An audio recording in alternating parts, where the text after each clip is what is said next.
Unspoiled Network podcast. This is Unspoiled, the book club covering childhood favorites, Bridge to Terabithia. A book that, while dealing with some adult themes that are timeless, is so sadly a product of its time that I'm afraid we will be ripping it apart. Welcome to Unspoiled.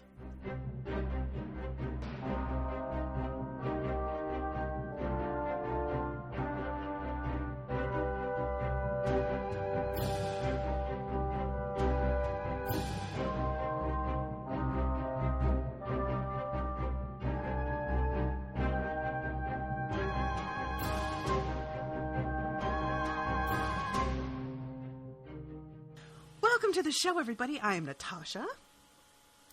And I'm Rachel. She's like, looking at is I'm now sorry. when I talk? I just wanted to let you take the reins on your intro, but probably I should have been like, this is Rachel. Right, or even like told me before we started recording, I'm going to throw to you. Yeah, Whatever. sorry. It's so good. We're very professional around here. You guys know that all of my intros are flawless, never have any mistakes, and do not break down in giggles ever. Oh, good. So, Good. And I just many want of to you say... will remember Rachel from the Charlotte's Web podcast. Yes. So, I'm so glad that you mentioned we are going to be tearing this book a new one, because the whole time I was reading it, I was like, I couldn't remember if you had read it before, because I'm in as a last-minute sub. I know it's usually like, you haven't read it, and I have. And I was like, I think I saw the movie, but you need somebody. So I couldn't remember if you'd read it. And I was like, oh, if this is one of your childhood favorites that you have a connection to, I'm going to be coming in and shitting all over your childhood. Sorry to tell you that. Yeah. That's a good point that I didn't really think about how you would feel if you didn't know I also hadn't read it. Right. But yeah, I have seen a lot of people's like reaction to picking this for the childhood favorites, and while it was suggested by listeners and kind of voted up by listeners, everybody was sort of just like, oh god, that book is so brutal.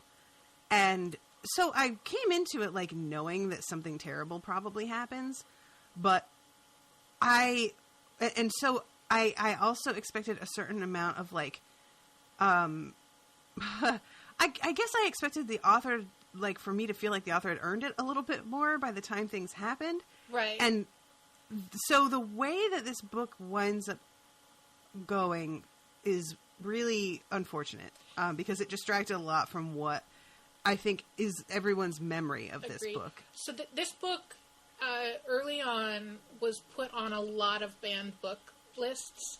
A lot of schools pulled this book from their library, and I think that maybe elevated its level of notoriety and made it into a bigger deal than it might otherwise have been. I feel as though it might have faded a bit more into obscurity if it hadn't got that publicity boost of being banned. What was it banned for? Because it dealt with the serious issues of death. It doesn't take a lot for books to be or didn't used to. I don't know if they're still banning books, but it did not used to take a lot for books to be banned. I don't know if it was just because of the death. There was probably something else. Yeah, now I'm looking to see. Oh, here it is. The challenges stem from death being part of the plot, Jesse's frequent use of the word Lord outside of prayer. Oh, right. Allegations that it promotes secular humanism, New Age religion, occultism, and Satanism, and for use of offensive language. Right. Okay, sure. The organizations that make lists of books to ban, I think, have a pretty low bar for what counts as Satanism. Yeah, evidently, because and what? Also, like, oh, a book is banned for promoting secular humanism, the thing that I am, that I think is the most logical thing to be, and the best way to live your life. Oh, how dare. Yeah, promoting any sort of religion other than Christianity is not allowed. Right. If you have a worldview that says that you should be good to everybody without the promise of heaven or the threat of hell, that's bad. Right. Yeah. We'll get to that Anyways. All right. So I want to, like, the start of this is because I listened to this as the audiobook, and I also have like the text in front of me right now, but the way that it starts off was I was very much immediately like, oh, okay, this is what we're reading, because of how hard things hit the like country simile. Okay, so I took notes because just in the first, like, 2 pages, maybe 3 pages, we had as hot as popping grease, mad as fruit flies in a jar, which I'd never heard before, sweating like a knock-kneed mule, and then when they get to school, Mrs. Myers hands out books almost as though she were the President of the United States. I don't get that one. I didn't even notice that one. Really? I was paying close attention in the first chapter because those first 3 were just like in the first page, and I was like, oh, okay, we're folksy. I get it. Yeah, exactly. And then I stopped paying attention once I was focused more on all of the fat-shaming misogyny. Mm-hmm.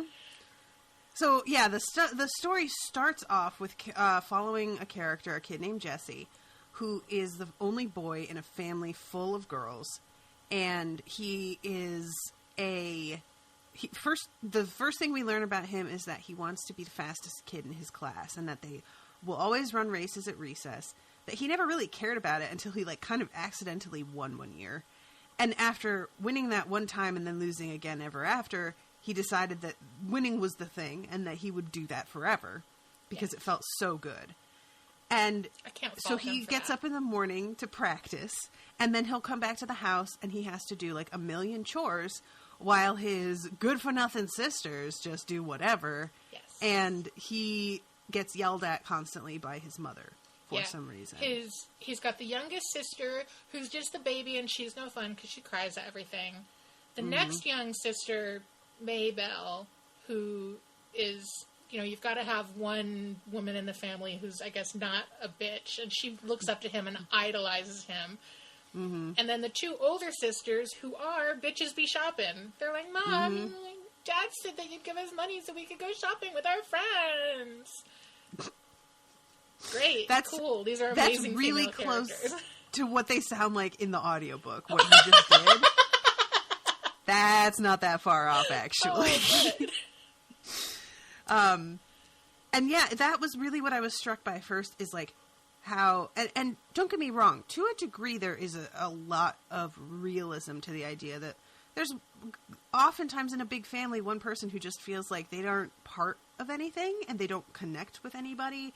And there's often also someone that parents are just harder on all the time. Mm-hmm. I am an only child, so I didn't see that sort of thing firsthand. But I know that that was how it was for my mother's family. She had one sister who, for some reason, her parents ragged on, and it wasn't her. It was her sister, and she watched it happen and was always like, even as a kid, like, why are they so mean to her specifically? So in that respect, I'll give it some leeway that happens, but it feels really loaded when it happens to the boy only. I feel like it's a chicken and the egg situation, because as I read through the book more and more, I was like, Jesse's really shitty. He has a really shitty attitude. Oh my God, I hate him. Mm-hmm. But also, like his family treats him poorly. And then I started to wonder, okay, is he shitty because he is from a family that treats him poorly? Or does his family treat him poorly because he's shitty? Right. No way of knowing. All of his siblings are levels of shitty. And he's only the one that gets treated the only one that gets treated this way. So I have to think that it's the first one. Probably. Because his sisters are awful, but his mother, for some reason, is just like, Gracie seems to be the only one that cares if I live or die. Yeah.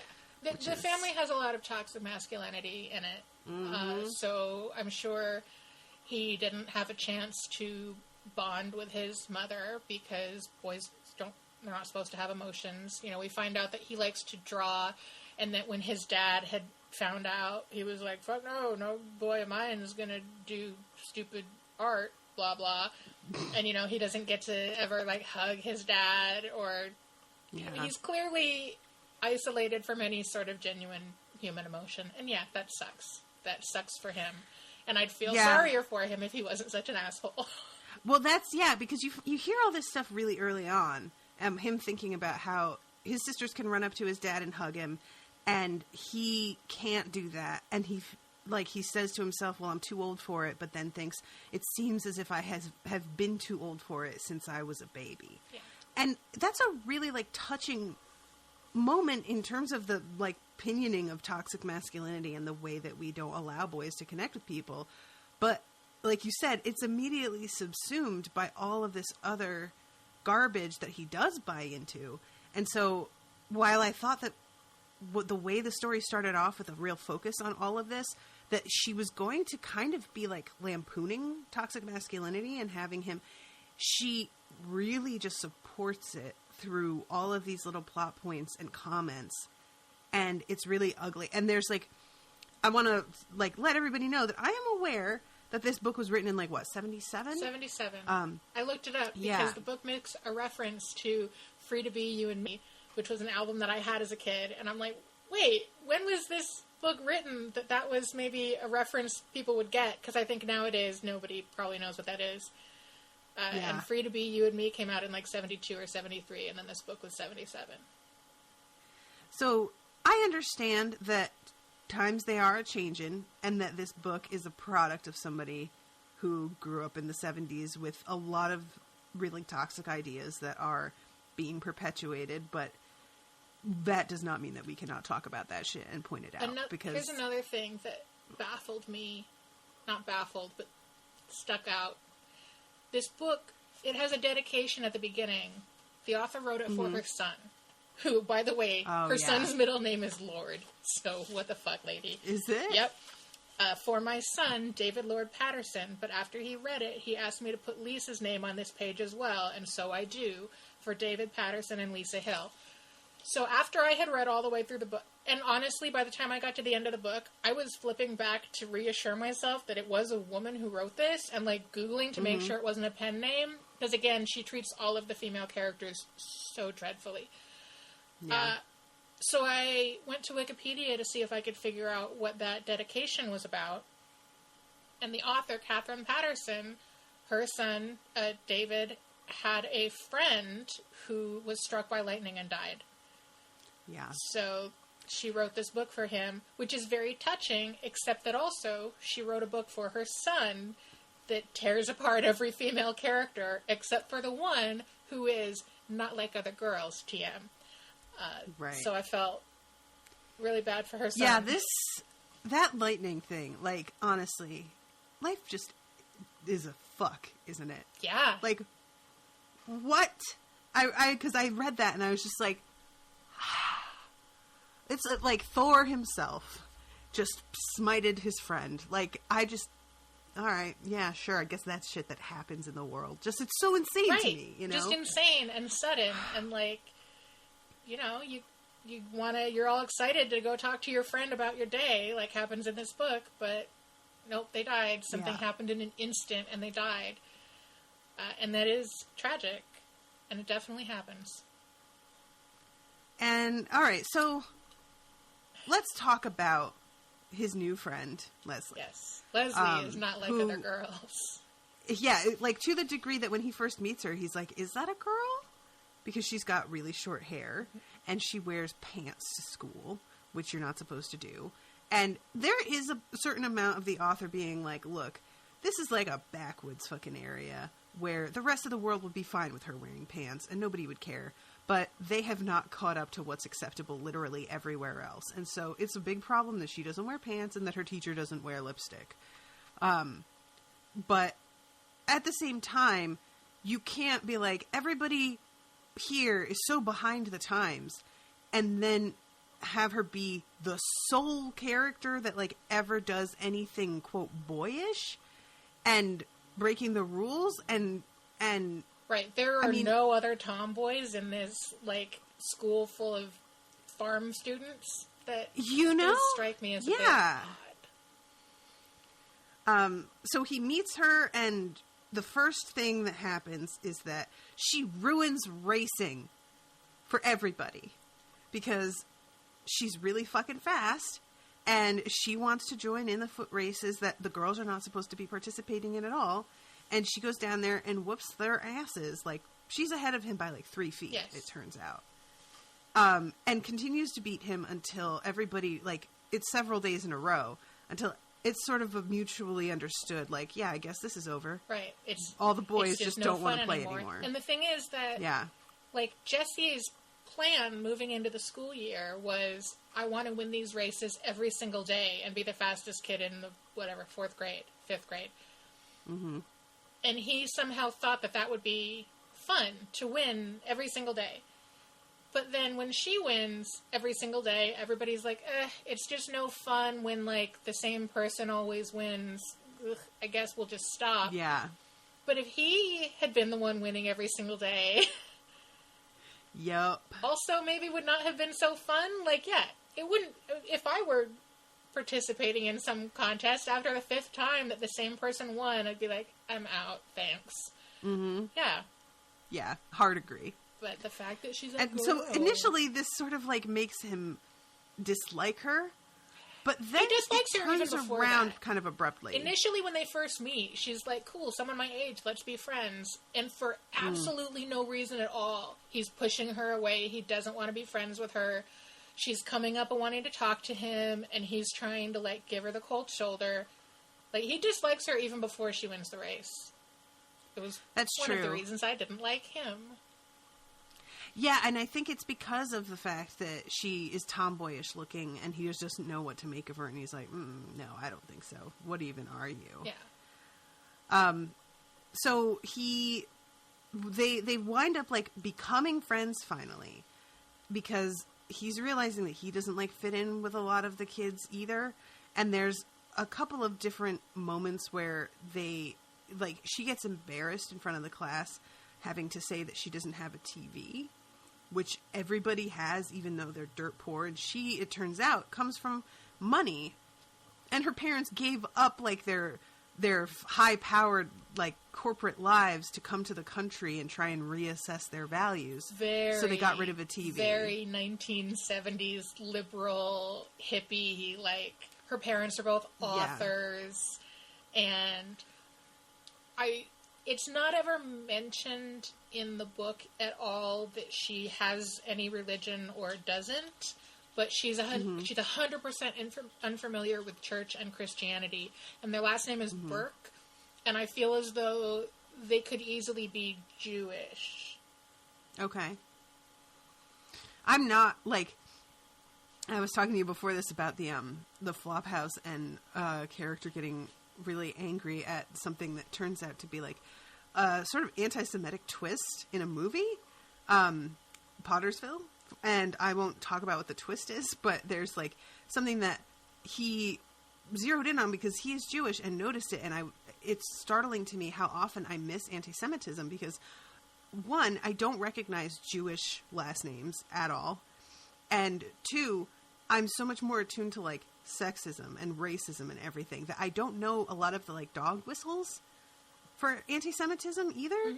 So that shit goes right over my head. So you mentioning that right now, I'm like, oh, interesting. Never even occurred to me. I mean, it could have been. I'm not saying Burke is, like, the Jewiest name I've ever heard, but, yeah, I'm just throwing it out there as a possibility because of how she, like, had never, ever, ever been to a church before or even seemed to have a concept of Christianity. And, it kind of goes along with the stereotype of the, like, elite, intellectual, liberal Jew. Mm-hmm. It's one of the dog whistles. Like, that's it. Like, I had no idea. Like, that was the part that really got me the most was that, as you say, she had no concept of it. You know, the fact that they go to church and she's like, wow, Jesus sounds a lot like Aslan. Right. That actually cracked me the fuck on. up. Because like, Aslan is Jesus. Come on, though. I'm like, if you're so smart and from such an intellectual literary family where your parents are authors, nobody ever told you that C.S. Lewis was, like, writing Christian kids literature? Yeah, you're not that familiar with Narnia books and don't know about Jesus at all. Yeah. Like, come on. Although, to be fair, I definitely remember reading the Narnia books when I was a kid and, like, figuring out on my own, like, ooh, the Aslan story is kind of like the story of Jesus. And definitely not realizing that it was intentional. He's ripping off the Bible. Yeah, Somebody oh my God, I can't do believe something. it. Has nobody else noticed this? Oh, childhood. What a precious gem. So they sort of team up and go create a little bit of a, like, clubhouse in the woods that they decide to name Terabithia and pretend is, like, a magical land that only they can get to by swinging over the creek on this rope. If you don't swing across on the rope, you don't get to Terabithia. That's so specifically important. Yeah. So they basically... All right, I'm going to talk about the thing. I'm just going to talk about the thing. Because there's a moment where he's thinking to himself about how, like, Leslie is this model student, and the teachers love her. And he's thinking about how she's so mischievous, and if the teachers knew what she was really thinking, they would not be nearly as impressed with her as they seem to be. And there is one particular teacher. I'm going to read this because it's so bad. It was so bad that I had to, like, pause it and stop for a second as I was listening. I was just like, holy shit. Yep, I have it was so bad. A post-it note right here in my book that says, cool more fat shaming, on the exact page you're talking about. Mrs. Myers is the name of the teacher, who is a fat woman. He could no more imagine Leslie chasing a boy than he could imagine Mrs. Double-Chinned Myers shinnying up the flagpole. Jess could hardly keep a straight face in class, just trying to imagine what might be going on behind the angelic look of Leslie's. One whole morning, as Leslie had related it at recess, she had spent imagining Mrs. Myers on one of those fat farms down in Arizona. In her fantasy, Mrs. Myers was one of the foodaholics who would hide bits of candy in odd places, up the hot water faucet, only to be found out and publicly humiliated before all the other fat ladies. The afternoon, Jess kept having visions of Mrs. Myers dressed only in a pink corset being weighed in. "You've been cheating again, Gussie," the tall, skinny directoress was saying. Mrs. Myers was on the verge of tears. This is hilarious to them. Yeah. Imagining a fat woman being publicly shamed and mocked and crying is super funny. It is, like, and the fact that I have to, and as much as I don't like Jessie, the fact that this came from Leslie originally made me really dislike Leslie. And so when she winds up dying, I was not as sorry as I maybe should have been, because this combined with like some of the shit she pulls later on that girl Janice really made me go, oh, but you're kind of terrible, actually. I mean, I guess to her credit, she does feel bad about what they do to Janice. I suppose let's go ahead and talk about that part of the plot. Janice is the school bully. She's in the 7th grade, Janice Avery, and she's a bully, and so they go ahead and go out of their way to let us know that she's also fat. At one point, she's kind of barging to the back of the school bus where all the 7th graders get to sit, and the book makes mention of her too tight blouse and broad-beamed jeans and gigantic sneakers, and somebody refers to her as a dumb cow, and there's a lot of, like, I don't want to say mild fat-shaming language, but it's all very mean-spirited and sort of words that are like vague dog whistles for fat. Just mentioning that somebody will, like, squeeze themselves into a seat. And, so yeah, she's sort of the big fat school bully. And at one point, Maybelle, Jessie's little sister, gets a Twinkie in her lunchbox and foolishly makes a huge, big, loud deal out of it. Hey, everybody, look, I got a Twinkie. Oh my god, ooh, Twinkie. So, of course, Janice steals it from her because everybody knows big fat bullies love stealing Twinkies because fat girls love be eaten. I do love eating, but Twinkies aren't very good. So, yeah, so Maybelle is like, you guys have to kill her for me. She stole my Twinkie, boo. And the revenge that they take on Janice is this, like Machiavellian, over the top. It's like somebody stepped on your foot, so you poison their coffee. It's so, so over the top. They write a letter to Janice, pretending to be from, like, the coolest, cutest boy in her grade who all the girls have a crush on. And they sneak it into her desk. Like, there's so many stages to this. Yeah. And they tell her, oh, make sure you don't tell anybody in the letter. So, of course, she tells her friends. And then her friends blab about how, like, you know, the boy totally loves Janice. And it's the whole thing. And she ends up humiliated because, of course, the boy doesn't totally love her. And, yeah, it's so over the top. The punishment does not fit the crime. And when it's all done with, Leslie's like, yeah, I kind of don't feel great about what we did. Leslie doesn't, though. You're misremembering that. Jess is the one who feels bad, and Leslie's mad at Jess for feeling bad about it. I don't want to find this. I feel like they both didn't feel great about it for sure. But he winds up kind of having to talk her around to seeing that maybe it was a little bit much, because she initially is just disgusted with him for, like, at all having a conscience about this. And that scene where they're talking about it and him being a little guilty and her not at all was the scene that really cemented for me that I didn't think I liked Leslie after all. Oh, wait, let me find it. No, you're right. It is him. Yeah. I read that dialogue wrong. He says, poor old Janice Avery. And Leslie says, poor old Janice, she deserves everything she gets and then some. And Jessie says, I reckon, but still. And Leslie looks stricken. You're not sorry we did it, are you?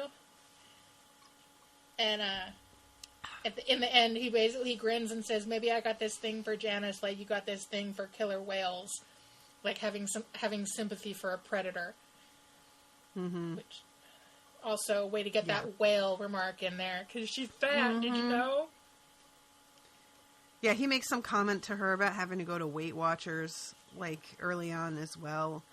It really is the kind of thing where it's like, this author's trying to set Janice up as being the bully from just the way that she comes onto the bus and demands her seat. But he hits her with a fat joke. And so, to me, he's the bully. Yeah. He reads as the bully to me. But, okay, sure, whatever. I guess we're just supposed to think that a demanding fat woman is going to be a bully no matter what the other kids are saying about her. And to jump forward a little, just to go ahead and finish out the Janice storyline, when Leslie finds Janice crying in the girls' bathroom, and Jess encourages her, like, you gotta see what's wrong and try to help her.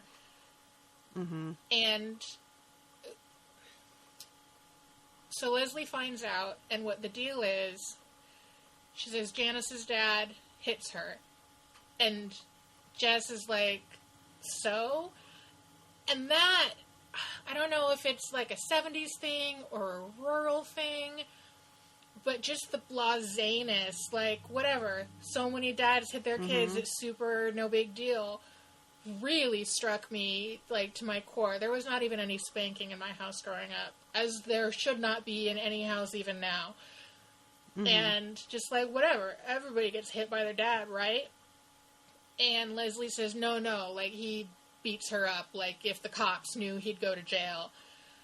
And yet that's not even the reason she was crying. It was that she had confided in one of her friends about the level of abuse she suffered at home, and her friend had spread that around school to the point where one of the teachers or the principal was, like, calling the dad in to talk to him about how the fact that he's abusing his daughter. And the book has this whole thing of, like, everybody knows that you keep school separate from home, and no matter what your parents do, you wouldn't ever, like, rat them out at school. That made me so incredibly uncomfortable. Yeah, this is, so I have that actually highlighted as well. When parents were poor or ignorant or mean or even just didn't believe in having a TV set, this is what he fucking equates it to. It was up to their kids to protect them. By tomorrow, every kid and teacher in Lark Creek Elementary would be talking in half snickers about Janice Avery's daddy. It didn't matter if their own fathers were in the state hospital or the federal prison. They hadn't betrayed theirs, and Janice had. So, again, it would be one thing if the author was commenting on what a fucked up priority system people in this school have, that they're more concerned with their dirty laundry being aired out than they are about the actual effects of said dirty laundry. Because when she says that her mom beats her, and he's like, well, so what? Just, like, everybody's parents beat them. She has to be like, no, but, like, he really does. Like, the kind of thing that gets you put in prison. Right. She has to, like, hammer it home. Yeah, her and dad hits his daughter, like, in the unacceptable way. Exactly.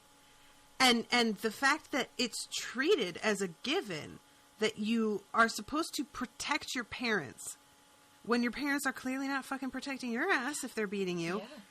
And that's not something that the author seems to, like, be commenting on, is that her just trying to present in as true a way as possible the attitude of, like, a small town. Maybe, but I don't feel that there's, like, I feel like it's harmful to put this sort of thing into a children's book without that caveat or commentary on it. It would be one thing in a book for adults where you're aware the world works in fucked up ways. But for kids to have this, like, just thrown in there along with all the fat shaming stuff and sort of imply, like, well, this is normal. What do you want? She drops it in as an issue and then doesn't give it any resolution. I mean, like, taking it to kind of the end of a logical conclusion, if you were an 11-year-old kid reading this book and your parents hit you and physically abuse you, this book is telling you to keep that a secret and not tell anybody. To not tell a trusted teacher who can help you stop being physically abused by your parents, but in fact to protect your abusers, keep it secret. It's really unsettling. Yeah, it's a really dangerous, like, and again, and she also wrote this the fact book for her son. So many of the bad messages that she's teaching, I'm like. And there's a comment, and I'm forgetting where I read this because I was trying to see if anybody else had written anything or commented about the fat shaming in this. And there was a review that took issue with some things that even I was a little bit like, all right, chill out. Like him spraying milk in Leslie's mouth, and she was like, well, in the era of, no, it's not what you think it's going to be. So unsettling. But the thing that she took issue with was in the era of food allergies, that would not be acceptable. To which I was like, are we really? Is that the thing you're going to mention? But what she was like mentioning was that the author talks about a girl that went to her daughter's school who got upset that her family's dirty laundry, her skeletons in her family's closet were coming out, and that she took comfort in and took the advice that Leslie gives Janice, which is to say that she denies all of it, says she doesn't even know where anybody heard that. And that's how she wound up coping with it, was by deny. And of course, what that dirty laundry exactly is never mentioned in this like little excerpt of an interview. But so when people try and say things like, well, kids don't really, they know it's just a story. No, they don't. Kids take what is in books and apply it to their lives because for them, they don't know what they're doing. When I was a little kid, after reading Charlie and the Chocolate Factory, I tried to save my gum overnight by sticking it behind my ear. Oh, no. And it had to be cut out of my hair. Don't fucking tell me that kids know that shit in books is fiction and that they shouldn't recreate it. Oh, my God. That's amazing. That was definitely something that I considered. And I think I mentioned that I was considering it to my mom, and my mom was like, don't you fucking dare. Like, my hair is hard enough to comb out as it is. She was just like, no. Well, congratulations on being a smarter kid than me. No, just a kid that, like, shared every thought with her mom, apparently. Can we talk about that milk? You wanted to say something about the milk. Right. Oh, I've got a Post-it note on that page where I wrote the note, this grosses me out in ways I can't explain. And I read this passage out loud to my boyfriend, and he was like, oh no, yeah, like that's a kink. And, like, I'm sure it doesn't read as a kink to a little kid. Right. So, yeah, he's milking the cow. He's milking the cow, and she's hanging out, keeping him company. They're talking about how she wants to come along with his family to church for Easter. And he's like, well, you can't wear pants. I've got some dresses, Jess Aarons. Would wonders never cease? Here, he said, open your mouth. Why? Just open your mouth. For once she obeyed. He sent a stream of warm milk straight into it. Jess Aarons! The name was garbled, and the milk dribbled down her chin as she spoke. Don't open your mouth now, you're wasting good milk. Leslie started to giggle, choking and coughing. Now if I could just learn to pitch a baseball that straight, let me try again. Leslie controlled her giggle, closed her eyes, and solemnly opened her mouth. But now Jess was giggling so that he couldn't keep his hand steady. You dunce, you got me right in the ear. Leslie hunched up her shoulder and rubbed her ear with the sleeve of her sweatshirt. She collapsed into giggles again. That is a scene from fetish porn. You cannot convince me otherwise. Oh, God. When you read it, it was so much worse. Like, it was bad enough hearing it in the audiobook, but the emphasis that you gave, just slightly different emphasis on different things, and it's just like, oh, so much worse. Oh, God. I just don't understand why that needed to be there. And I can't imagine an adult author writing that and not hearing what they're doing. Thank you. Come on. Hey, Like, let me squirt some milk in your mouth, and then it'll dribble down your chin as you cough and choke on the milk I squirted in your mouth. Here you go, son. I wrote this for you. The fuck? Oh, God. I hated all of that. I never want to revisit it ever again. Thank you. The end.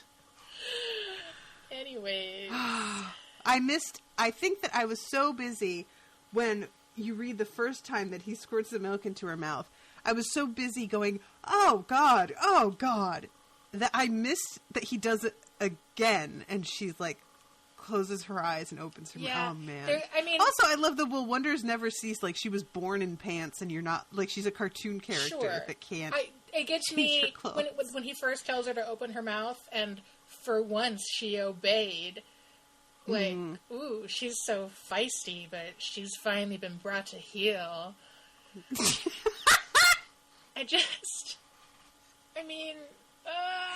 Those of you who are only listening to this are really missing out on some primo eyebrow action and shoulder shimmy.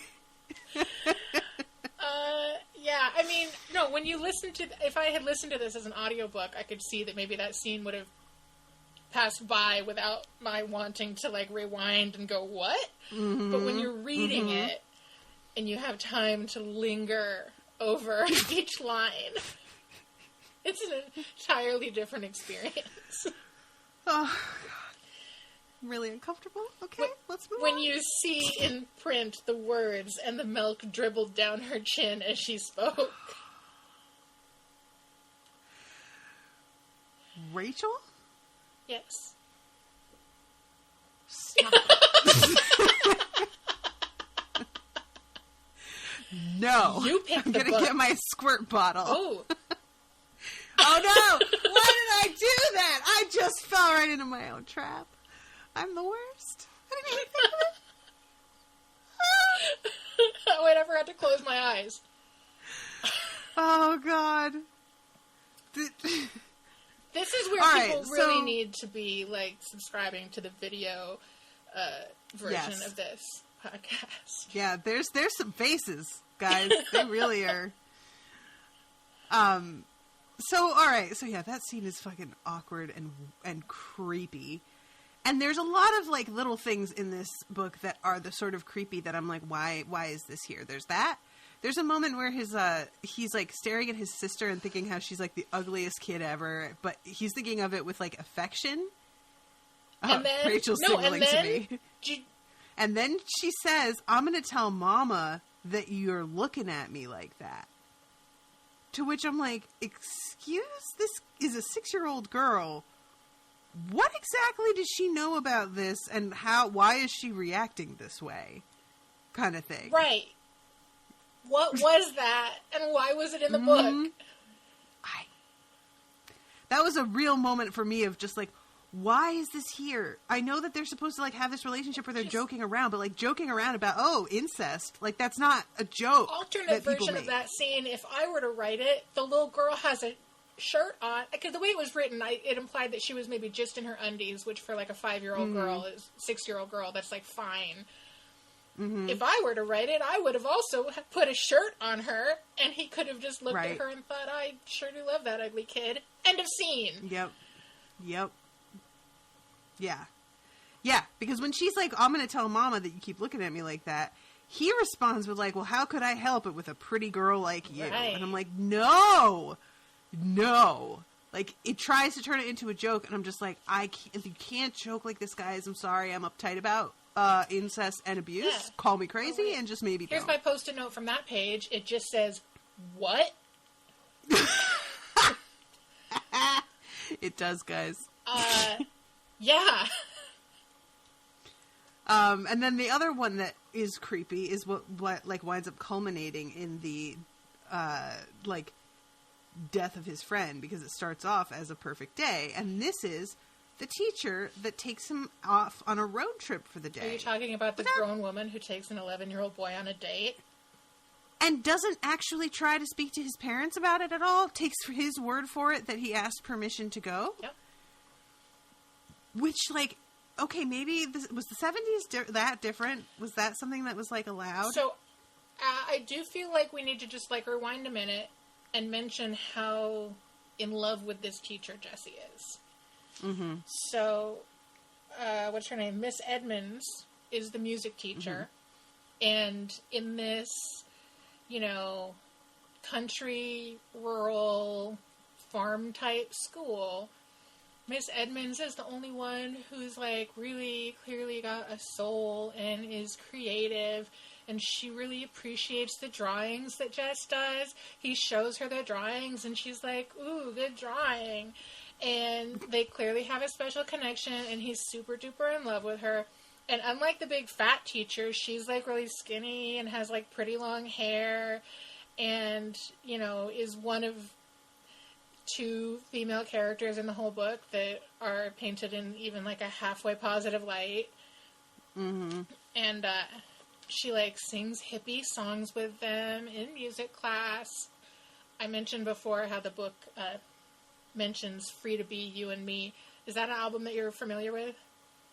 No. Okay, so it's really peak hippie, this music album, and I think that there was maybe a TV special that accompanied it.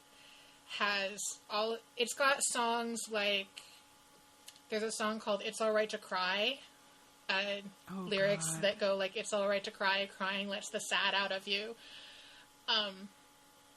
There's songs about like gender equality and just, it's like a really hippie, like huggy, feely album that like Marlo Thomas was involved in the production of, and like Harry Belafonte has a song on it. This sounds amazing. It's amazing, and you should absolutely track it down.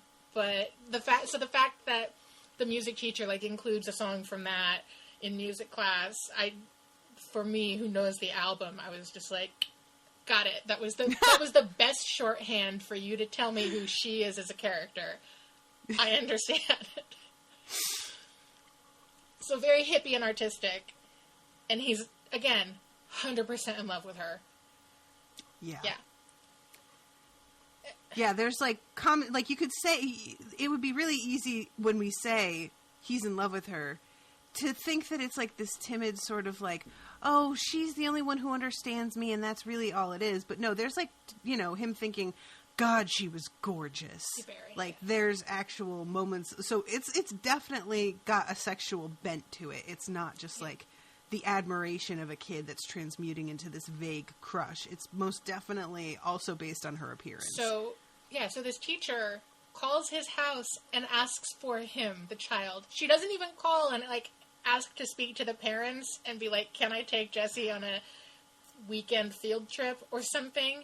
Mm-hmm. Nope. Asked to talk straight to the 11-year-old boy, and is like, feel so cooped up in my house. Do you want to go to the city and go to a museum? Apparently she hasn't got any friends. I don't know. Clearly. Like, just to me, the idea of a teacher wanting to hang out with a student in this manner is a red flag right by itself, that this is something that she would, like, want to do in her free time. And I know that it's supposed to read that she's, like, sees such potential in him and is so dedicated to her job that she's willing to spend her spare time on him, like, as a project, but it doesn't feel that way as a grown-up who knows how much I value my free time. So I can't think of it that way. And then the way it's written, because they go to the National Gallery, the book I don't think makes clear exactly where this farm setting is, but they're within driving distance of Washington, D.C., which is where Jesse's dad worked until he got fired, and it's where they go to the museum. And, yeah, oh God, I'm looking at some of this stuff. She smiles at him. Is this your first trip to an art gallery? And he says, yes. Great, she said. My life has been worthwhile after all. He didn't understand her, but he didn't care. He knew she was happy to be with him, and that was enough to know. And the whole thing's written like a date. As they go through the museum, she keeps bending her head down to explain the paintings to him. And, like, he's feeling her hair falling across his face. And it's not written in here, but you know he's, like, smelling her every chance he gets. Oh, yeah. And every other man that looks at her probably is jealous of her being with him. Yes. Which I'm like, that's assuredly not what's happening, but okay, kid. They go to eat lunch in the cafeteria, and he realizes with horror that he doesn't have any money. And she says, now, I'm not going to have an argument about who's paying. I'm a liberated woman, Jess Aarons. When I invite a man out, I pay. Like, I mean, sure, she's kind of knows that he's poor and is trying to maybe spare his ego. Mm-hmm. But, oh my God, this isn't a date. It's not a date between a grown woman and an 11-year-old boy, but it's written like a date. Yeah, and, like, I get that the way that she's doing this is meant to be, like, tongue-in-cheek, like her joking around with him. But because we get everything else from his perspective, where he does see it that way, and then we have her saying this, it doesn't land like a joke the way that it should. It lands like, oh, another thing to confirm to him that this is a date. Yes. And I just, it's just not handled well. The way that this book approaches virtually everything that it talks about, it doesn't handle anything with care the way that I feel. It's just really crazy to me that this is such a classic. And a lot of children's favorites that I've covered so far, maybe I haven't really, like, connected with it the way some people have, but I'd been able to see it. I've been able to understand what they saw in it and you know, kind of think back, what would I have thought reading this as a kid? And this is one where I'm just like, I really don't get it, guys. Charlotte's Web was miles better than this. Exactly. Yeah. So yeah, he's out with her all day, and then they head back. He asks her to drop him off on the road because he low-key knows that the way he asked his mom for permission to go out while she was half asleep is probably not cool, and that she's probably mad at him. And he doesn't want the teacher to, like, receive any of the guff from it. So he gets dropped off on the street and walks up to the house from the road. And when he gets home, all of his family is around the dining table, but there's no food on the table. It's a really weird scene to him. And his fucking sister says, your girlfriend's dead and Mama thought you was dead too.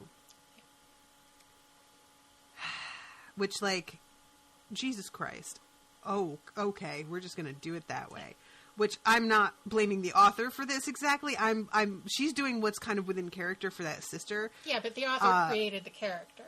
The author created these two sisters as just ultimate shitty bitches. You know what I'm thinking, though? Like, when you're saying that she treats all of the female characters terribly, this is 100% true, but I'm trying to think of any characters other than Jesse and Leslie and his teacher with, like, by second hand that were really supposed to like almost Leslie's nobody in this parents. book is actually really likable. Leslie's parents are very likable. Her dad, All right, that's true. I kind of forgot about them.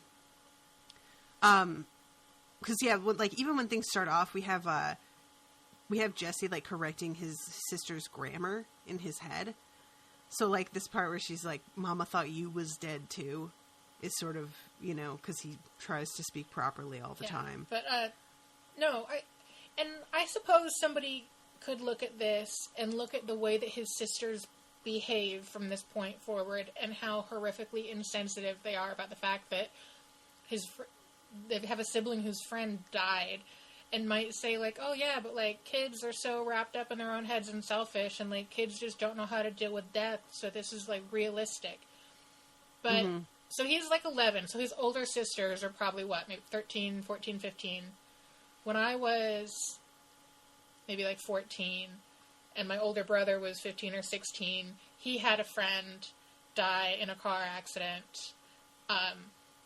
And I didn't go up to him and be like, oh, hey, are you sad about your dead friend?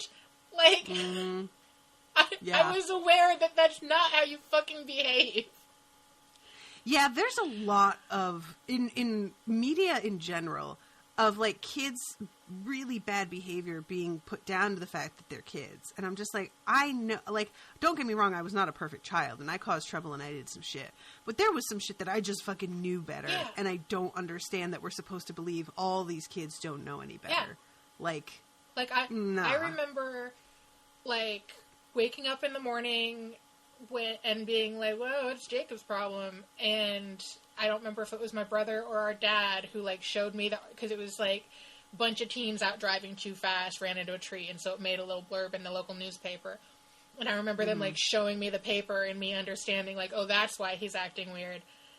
And, yeah, like, I did not, to borrow a phrase my ex-husband used all the time, I did not show my ass the way these girls do in this book. I, like, quietly went back down to my room and cried because he was my brother's friend I had a crush on, who was always really nice to me. But, yeah, like, it's so absurdly cruel and callous, the way the sisters in this book treat that death.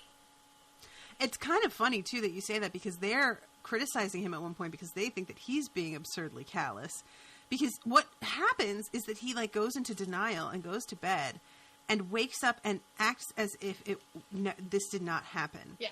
And eats breakfast in this, like, weird attempt to sort of forestall the, like, coming to terms with the fact that this is real. And so his sisters are sitting there watching him put away, like, 2 stacks of pancakes, and they're just like, how are you able to eat right now? What is the matter with you? You're acting like everything is fine and your fucking friend died. So it's this weird combo of, like, they're being incredibly insensitive, but they're doing it because they think he is being, and because nobody's, like, talking to him about it. Like, his parents are just sort of standing back, and, like, when he first hears the news, he runs off into the rain, flipping out, and his dad has to, like, come and stop him in his truck and, like, bring him back home. The whole way that everybody is handling this, to be honest, is not great. No.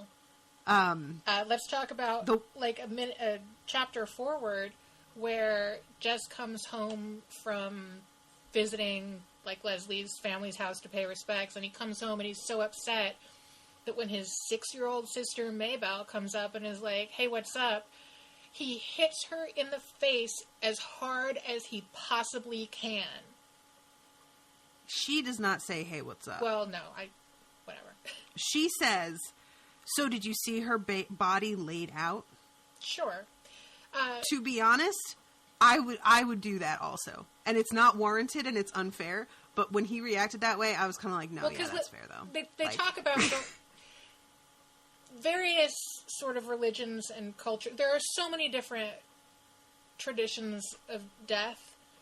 And in a lot of them, you do go and visit the body. You see it laid out. Mm-hmm. You know, in a lot of sort of death traditions, you know, there would have been a coffin in the family living room, and he would have gone and viewed her. That's not what I have a problem with. And they refer to that as, like, the body being laid out. So, I guess... But that's not... Girl, come on. You know that's not what I'm saying. Here's the Earlier thing. on, when they're talking about going to the family's house, she says, I want to come too. I've never seen a dead body. Yeah, it's a little rough. So she says that, and then is like, so did you see her when he comes home? That's not about a tradition. That's about her having this, like, creepy, morbid thing where she's completely detached Leslie from being a person anymore. I wonder if your take on it was different, because hearing the audiobook, you heard whatever inflection somebody chose to put into that sentence. I feel like I would have taken it that way just because of the way that she reacted when they were talking about going over there.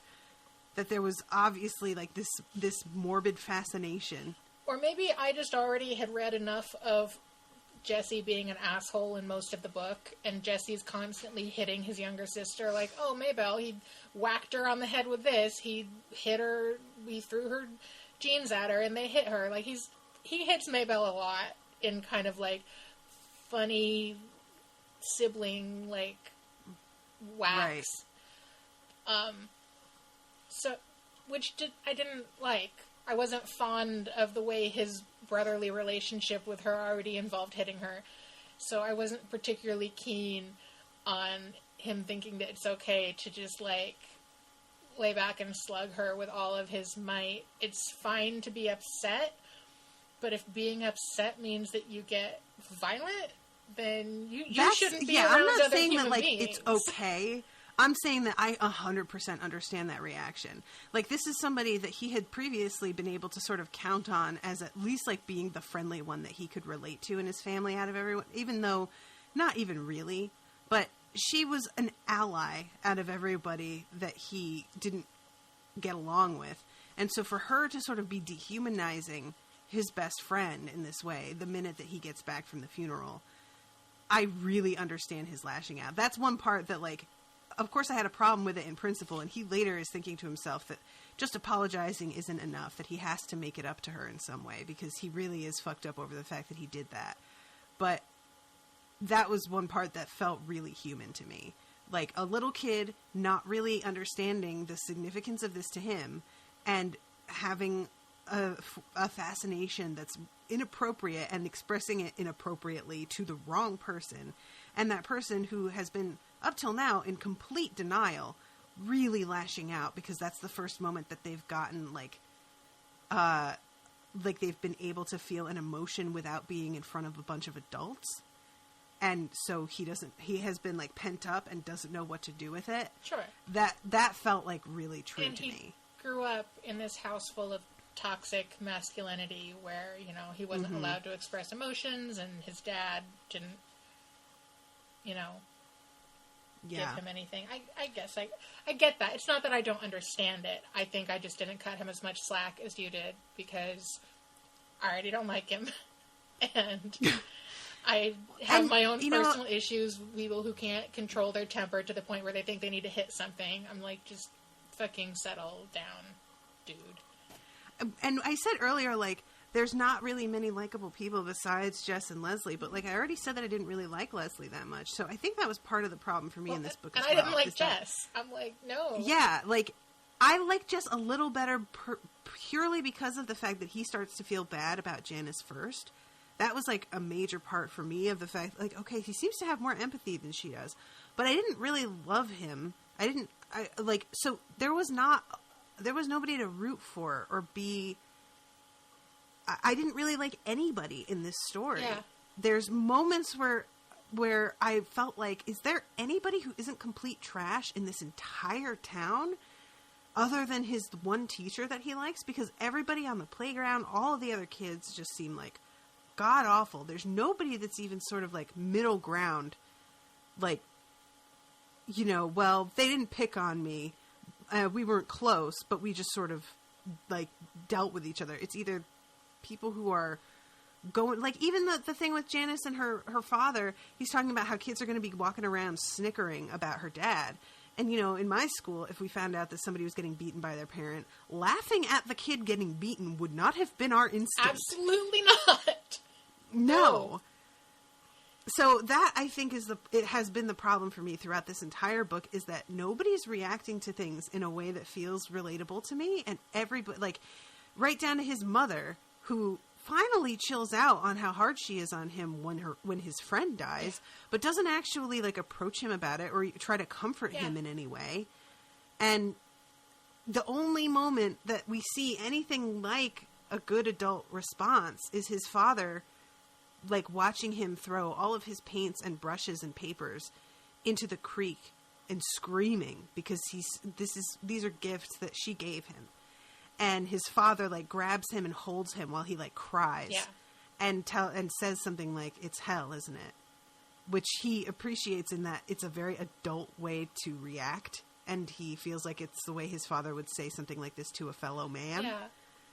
The one thing that I could cling to is, like, maybe not everybody's horrible, but it really felt like everyone was horrible. No adult really sits down and talks to Jesse about, like, dealing with death. And it makes me wonder if Catherine Patterson ever sat down with her son to talk to him about death, or if she was just like, "I'll write him a book, that'll do fine. I don't need to actually have a conversation with my son." Yeah, it made me, I don't know. It gave me a lot of conflicting feelings. Yeah, there's one moment where the teacher, like, tells him, like, she's clearly choked up and is like, "She was a really unusual student, and I'm very affected by her death, and if I am, I can only imagine what you're going through." And she's, like, really trying to connect, but this is the woman that they were taunting earlier in the book, and so he literally thinks to himself, if I ever talk to her about Leslie, I'm going to lie about what Leslie said and thought about her to make her feel better, because Leslie was so cruel that I can't even be honest with this teacher about who my friend was. And the teacher also brings up how her feelings were when her husband died. Like, it takes this death to humanize the teacher, and this woman who has been the fat butt of their jokes and just caricature of schoolmarm. We find out after a tragic death, oh, she's a human being. She had a life. She had a husband. He died. Maybe that's why she's a teacher, because this was maybe an era in a small town where wives didn't work because the husband worked, but then he died, and maybe that's, we don't know. There's a whole other book that could probably be written about this woman's story, but it seems so sad to me that so many things at the end of this book were good things that only happened because Leslie died. I mean, you want to talk about the female character dying so that the man can have emotional growth. That's what this book was like. Leslie was like a combination of Not Like Other Girls, TM, and also like a manic-pixie-dreamgirl in a refrigerator. She's everything at once. Came into his life with all of her bubbling skill and creativity and like knowledge and imagination, constantly intimidating him with the fact that she had more knowledge and skill than he did in a lot of things. Like, we see that his self-esteem had, like, struggled to live up to being friends with her because she was so great. And then we need to kill her so that he can be like, oh, I should also be a better person. I should carry on Terabithia without her and, like, be friendly with my one sister who's not a bitch. And, yeah, like, that sucks. If somebody needs to die to make you a better person, you suck. Like, cool that you had emotional growth, but... And, like, the emotional growth, too, it's like, but now the one person that he could go and talk to and relate to is gone. So who does he have? It's like, if I were a kid reading this, I would just be like, feel so hopeless after this. Because as much as his father reaches out to him and this teacher reaches out to him, those are not friends. Those are authority figures. Those aren't people that he can, like, begin to build a relationship with, like the one that he had with Leslie. So there's nobody, like, the bit of suggestion that we get is that he can start to do that with Maybelle. And that inviting Maybelle to participate in Terabithia is sort of him, like, opening a door to them being better friends. But it's the difference in ages at that age is very marked, and there really is going to come a point where you know, you're too old to hang out with your little sister without getting really annoyed by her. He's young enough that that's not a problem quite when yet. When she is his age, like 11, he'll be like 16 and driving and dating. Yep. Yeah. So I found that really, like, and I don't know if that's part of the point of her, like, building this world where there's this one person and then she takes him away. So she wants you to feel like how the full depth of that loss to him. Maybe that's it, but it just seems so unnecessarily harsh and bleak. I don't know. Thing about sort of the way they set up Leslie's death and that ridiculous date with the teacher is that and maybe she wrote it this way to kind of put an event into the story that would give him some bizarre guilt the way people do tend to have when somebody dies. Right. But as they're going off to the museum, it crosses his mind that, like, oh, I bet Leslie would enjoy this too. And then he's like, no, I kind of don't want to invite her because it's just my special secret day with sexy teacher lady. Right. So when they get back and it turns out she's dead, he's like definitely dealing with this, like, oh shit, if I had invited her, she would still be alive. Mm-hmm. Which is, it's just like, that's a bizarre structure to me because she was very much his friend, but not his girlfriend. It's made very clear how platonic their friendship is. But also he's very possessive of her. When she starts spending more time with her dad, he's like jealous that he's sharing her with somebody else now. And then he has these romantic feelings for somebody else, his teacher, which is horrifically inappropriate. But then that's fine. And if Leslie was jealous of that, I'm sure that he would tell her how ridiculous he was. It's like not even quite a love triangle, but the structure of that is an interesting choice. Yeah, I'm kind of like what you said was like maybe she wanted him to be dealing with guilt. I feel like that must be it, right? It's like, because so many of us, when somebody passes away and it's a really unexpected thing, all we do is replay what could have changed to make it so that this didn't happen. If I had picked him up after work instead of making him take the bus home, then he wouldn't have been crossing the street where he was and been hit by that car, or like whatever. When somebody dies unexpectedly in a sudden accident, there are 100 different ways that you could be like, if only I had done this, then it would have been prevented. Yeah, so in that sense, this is a really adult theme to, like, have him be dealing with the death of his friend and also with this, like, nebulous sort of guilt about it where it's like, if I had just then. But, again, I don't feel like this book is quality enough to earn dealing with themes this heavy. No, it sets that up, but then it doesn't do anything with it. Yeah, you know, like, because this is so close to the end of the book, this whole thing. I don't know. Just, it's the whole book is just really strange to me. And I don't know what I'm supposed to be feeling at the end. I know that the moment when he's like bringing Maybelle across is supposed to be this hopeful moment. But I admit that I was just a little confused by it. Like, I don't know. Here's the thing. I don't know. One of the things at the end that confused me, unrelated to any of that, like, weird emotional growth that Jesse's having, Leslie's parents decide to move away. When they had come to town, they bought, quote, the old Perkins place, and had been renovating it, and they were, you know, doing this weird liberal hippie, like, we're going to go live in a small town with no TV and, like, get in touch with the earth or whatever. And then their daughter dies, so they're like, well, we're leaving. And as they're packing up to leave, Jesse has this thought of, like, nobody stayed in the old Perkins place for long. And I'm like, why? Did everybody's kid die when they move in? Right. Yeah. Why are you blaming it on the old Perkins place? What is that? I think it's supposed to just be like bookending, because there's that that he's first thinking when he sees them moving in. It's like, oh, somebody's moving in, whatever, they won't be here for long.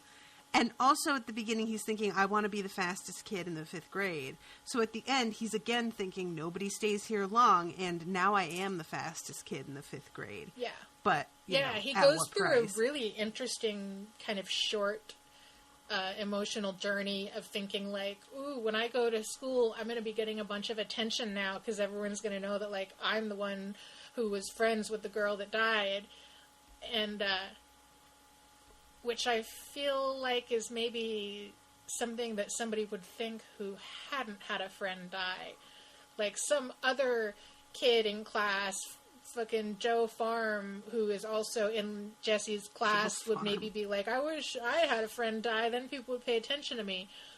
But to have that thought when he, in fact, was the one who had a friend die, and then he, like, takes a short emotional journey and is like, I can't believe I thought that. That was a weird, and that, the only reason that I was kind of like, all right, you know what, that feels true, is that there are moments when somebody dies where you feel completely disconnected with what's happening. And you're, like, you're seeing it, like, from outside yourself. Like, I, at my father's funeral, was cracking up. And it was not appropriate at all. But that's how I cope with things, is, like, I make weird jokes to myself to try and, like, because I don't like to cry in front of people, which you would never know by my Spoil Me episodes, in which I cry in front of people constantly because everybody picks the most heartbreaking books in the entire world. I mean, I did cry on our Charlotte's Web episode. Right? Like, so, but in front of people, like, you know, in a environment when they're actually there and could put an arm around you and, like, try and involve themselves in your emotional, I'm like, well, because the problem no. is that people see you crying and they're like, oh, I'll comfort you and hug you, but nothing makes you cry harder than somebody being, like, sweet and gentle and hugging you. It's like, fuck, I am trying to stop crying, so I need you to turn around and stop looking at me. And don't say something nice and comforting, and stop rubbing my back in that soothing manner. Like, so yeah, in that respect, I kind of felt like he was having, like, one of those, like, out of body, like, wow, like, theoretically when I go to school, and then it's sinking in, like, no, this is really happening. Yeah. This is not some, you know, and that I really understand. Yeah, I mean, maybe she watched, maybe again the author maybe watched her son, you know, have that reaction and was like, aha, I'll put that in this weird book I write for him. Right. Yeah. I would fucking love to know what her mindset was as she wrote this book for her son. I want to know what her son thought of it. Yeah. Like, yeah, so I know that there was another thing that I wanted to talk about too, and I'm trying to remember what it even was. There's a lot of, like, gender roles stuff as well that, again, product of its time, but it's the sort of thing that, like, I think back to certain things that I read as a kid that present something as being not necessarily acceptable that never occurred to me that it wouldn't be acceptable until I read it somewhere, and then I was like, oh, is that not okay? So the fact that him, like, being an artist is looked on as being something girly is one of those things that, as a kid, if I read it, I'd have been like, really? Girly? Like, even in the, you know, 80s and 90s, boys were allowed to draw. That was fine. That was not, you know, necessarily, like, but I wonder, reading this, if there weren't kids that, like, suddenly decided that the fact that they like to draw, these boys were like, maybe I have to hide this. But I also grew up in a family that would not have had an issue with that. So maybe people saw that and read it, and it rang true because their family was that short-sighted and bigoted and closed-minded. And so for them, they were like, yep, that's what they're like. I grew up in an extremely liberal family, so there's a lot of stuff that I kind of tilt my head and realize that, okay, well, that's just not for me. I'm not the target audience here because I 100% can't identify. I can't identify with hearing that somebody's dad hits them and being like, so? What? So what? Lots of kids are beat by their parents. Yeah, I am not the target audience for this because no. I'm like, hold on, we need a bunch more chapters written into the middle of this book about how Janice Avery, like, her dad goes to jail and she maybe, like, goes to live with a friend.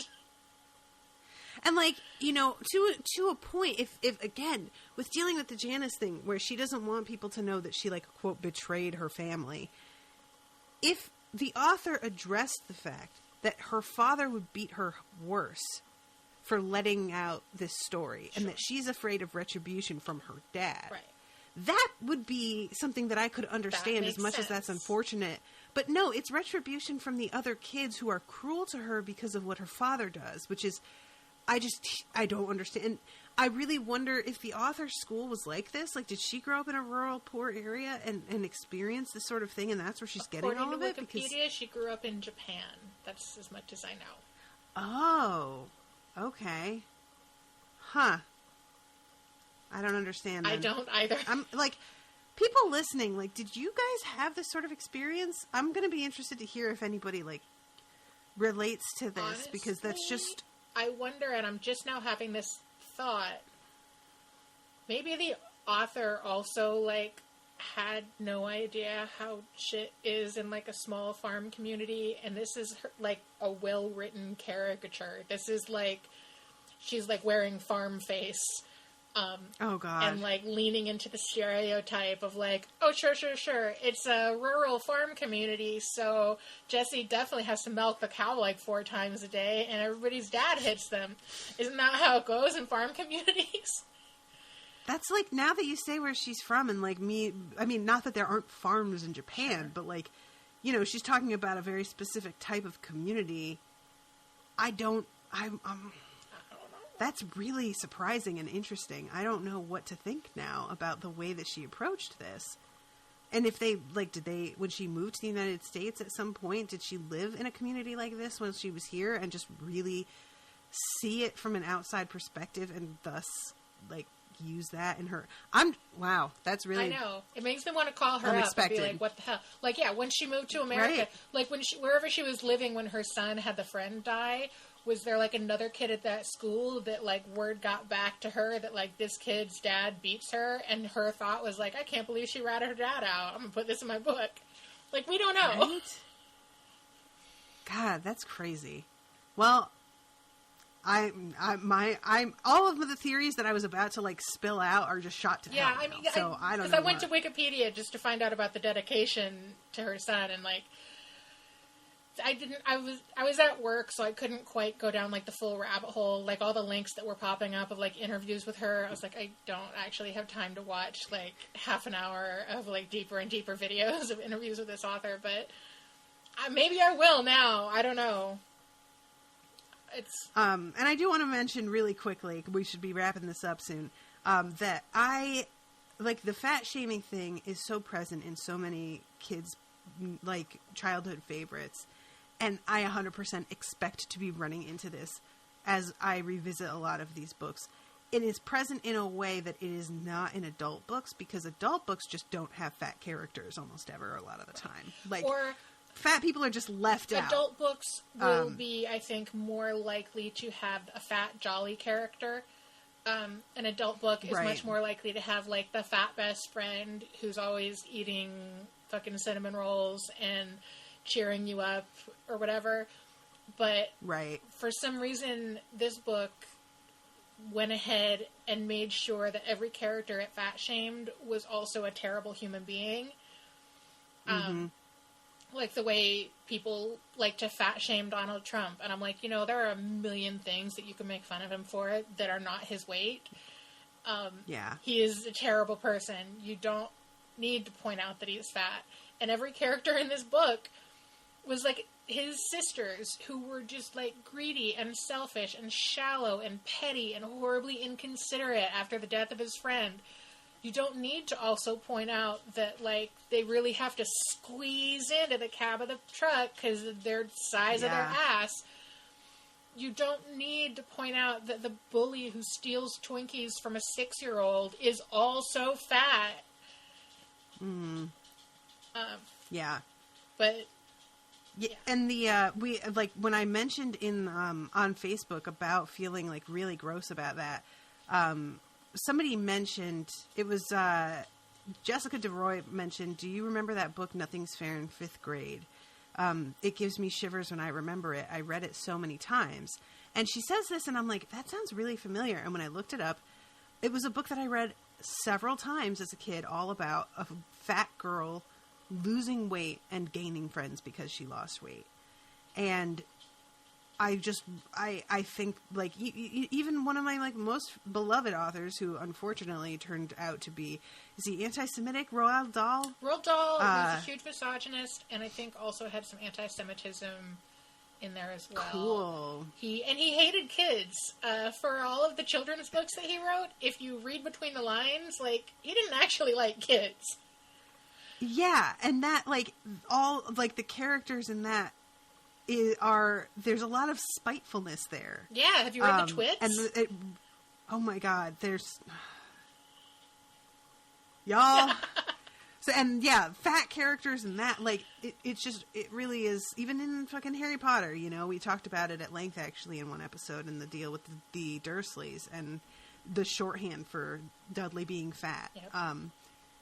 So yeah, it's something that I know I'm going to encounter more, but it was so much more blatant and so, it was hit on so much, as you say, with every woman character that we're not supposed to like, as, like, the main thing that we're going to take issue with, rather than the shit they do.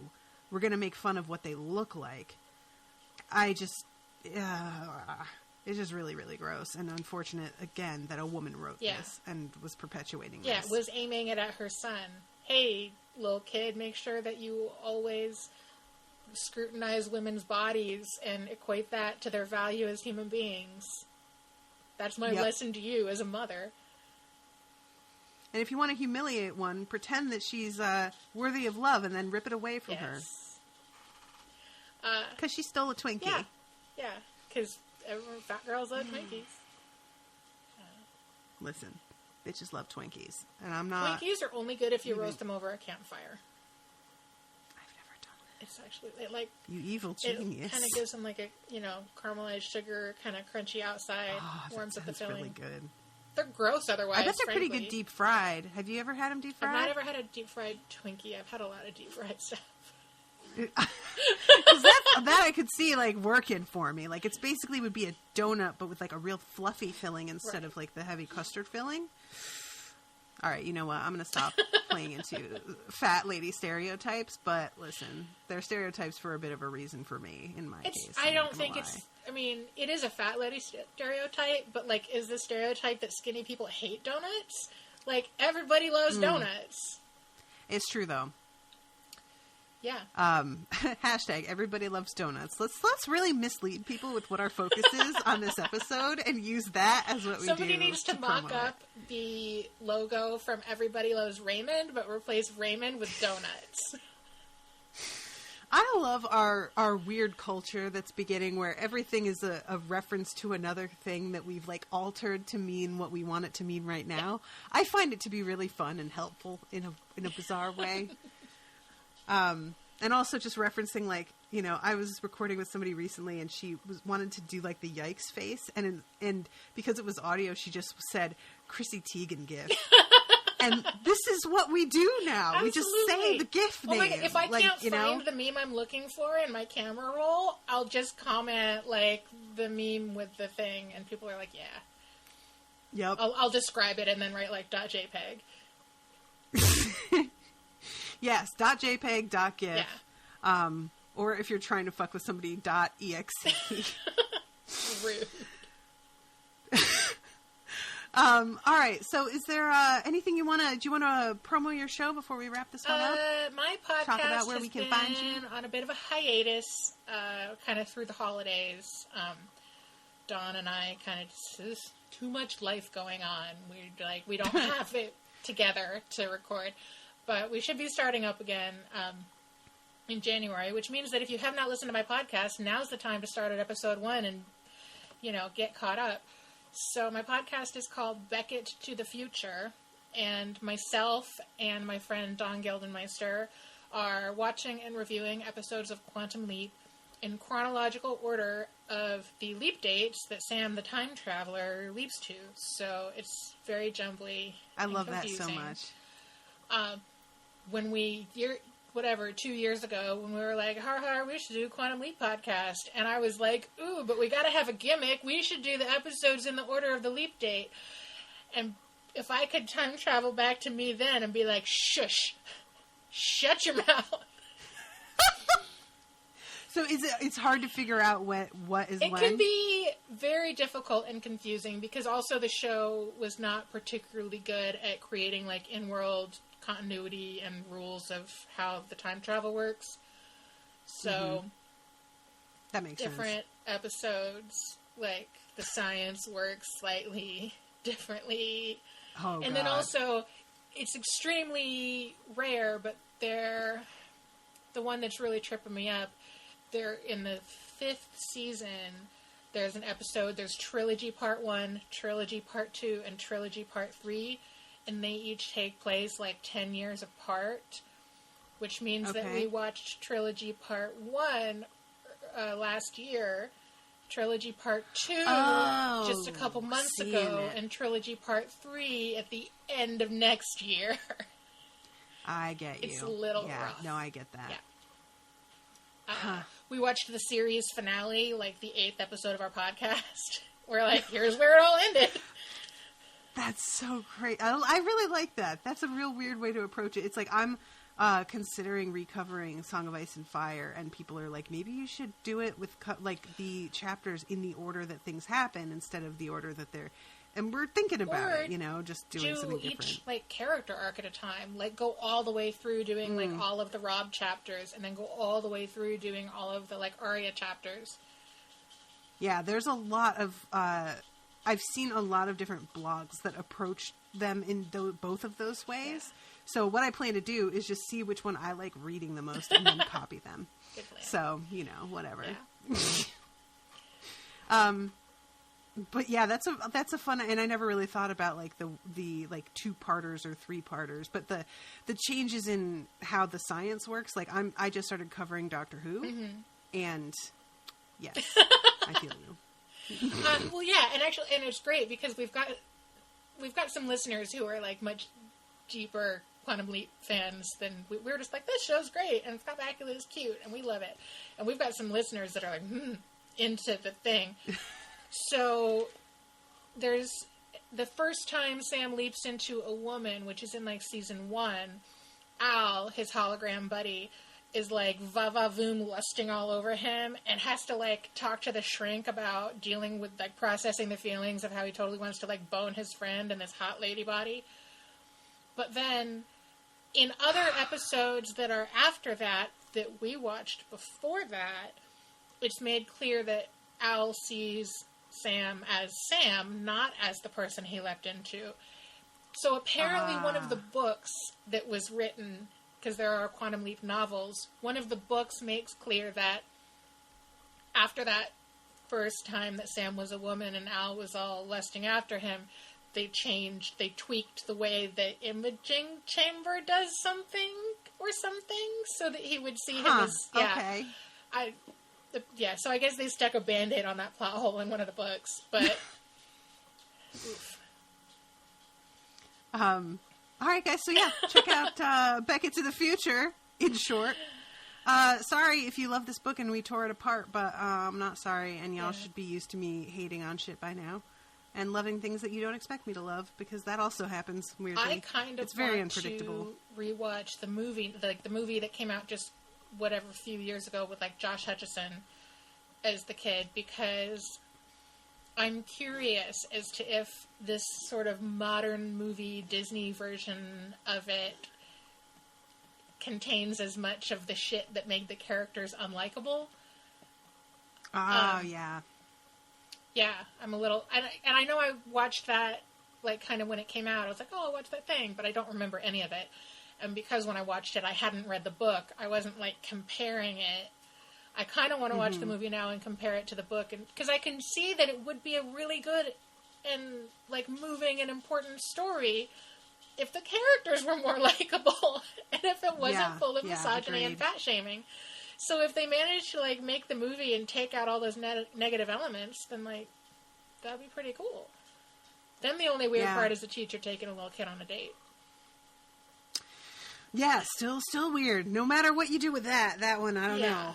Unless it was, like, involved her asking his parents for permission, but nevertheless. But that ruins the reveal of, like, oh, they thought you were dead when he comes home, so they can't. Exactly, yeah. And I think in the movie, like, Zooey Deschanel, I think, is the hot teacher, which makes it even, that's even worse, man. I rolled my eyes real hard right there, but all right, sure. And I want to let you all know, too, that Rachel will be joining me for the next Childhood Favorites because she was an emergency fill-in. Somebody had said that they would do this one with me, but then they were not able to step up for it. So Rachel generously was like, I will fucking crash read this book. I thought it would, really quickly. First of all, I panicked because I was like, oh, this is short notice and I got to get it from the library. And then I realized that it's very short. I read this in maybe 2 hours. But I did have the date wrong, and I was like, oh, we're doing this, like, next Saturday, I thought. Two weeks ago, I thought. So I made sure I had the book finished and completely read with all my little Post-it notes with my thoughts by, like, the 7th. And then I realized that I was a week early. And then you just had to sit on that. I was just like, well, I'm just going to complain to my boyfriend about how much I hated this book, because I don't want to, like, use up all the podcast conversation by messaging Natasha and being like, the fuck am I reading? Right. And the next book is The Enchanted Castle, which is one that I have read a bunch of times. That's a much longer book. I should start that tomorrow. It's longer, but it's a real kind of easy read in a lot of ways, and I think it's still one of my favorites, and I reread it recently, and I don't remember almost any problematic elements, which I was very pleasantly surprised by. I feel very good that this so next book has been vetted by you. Yeah, I'm going to be, I'll be interested to see if there's something that you pick up on that I missed, because that can happen when you're really nostalgically attached to something, is you just breeze by shit because you just don't want to see it. So potentially there's something there, but I don't remember it. And that's the childhood favorite, and then next month's book club pick for the main book club is Sharp Objects by Gillian Flynn. So that'll be interesting, because I loved Gone Girl a whole lot, because that bitchy main character is fucking my Patronus. So we'll see how I feel about Sharp Objects. So yeah, guys, join us next month for The Enchanted Castle by Edith Nesbit. Check it out. It's I think public domain now, so it's free to download, I think. Also, check out your local library. I got mine from the library. Yeah, do that also. Libraries need support. Finally caught up to the fact that, technology in existence is super great, that I can just go onto my library's website, see what book they have available, click for them to put a hold on it for me, and then just go to the library the next day, and instead of having to, find the thing on the 3rd floor, it's just right there in the hold section with my name on it. Don't even need to feed the meter. I'm just, in and out. Boom, boom, got the book. They have that also for, the ebooks. There's only, there's a limited number of copies of the ebooks, but you can, the in-person support can be really specifically important, so... I don't have a car, so I tried to do... I don't have an e-reader that I like, but I do have a satellite branch of my local library right around the corner from where I work. Oh, that's so nice. I can, even if that branch doesn't have what I want in stock, I can click hold, and it will be sent to that branch for me, and in 2 days, there's my book. Yeah. Yeah. Yeah, that's cool. I wish I was a little closer to mine. I wish I was a baller. That was so unexpected. You were so serious. I wish I was a little bit I think closer. it's a good spot to wrap this up. Thank you, everybody, for listening. Thank you again, Rachel, for joining me at short notice. And we will see you next month with a new episode. Thank you, bye! Toodaloo, motherfuckers.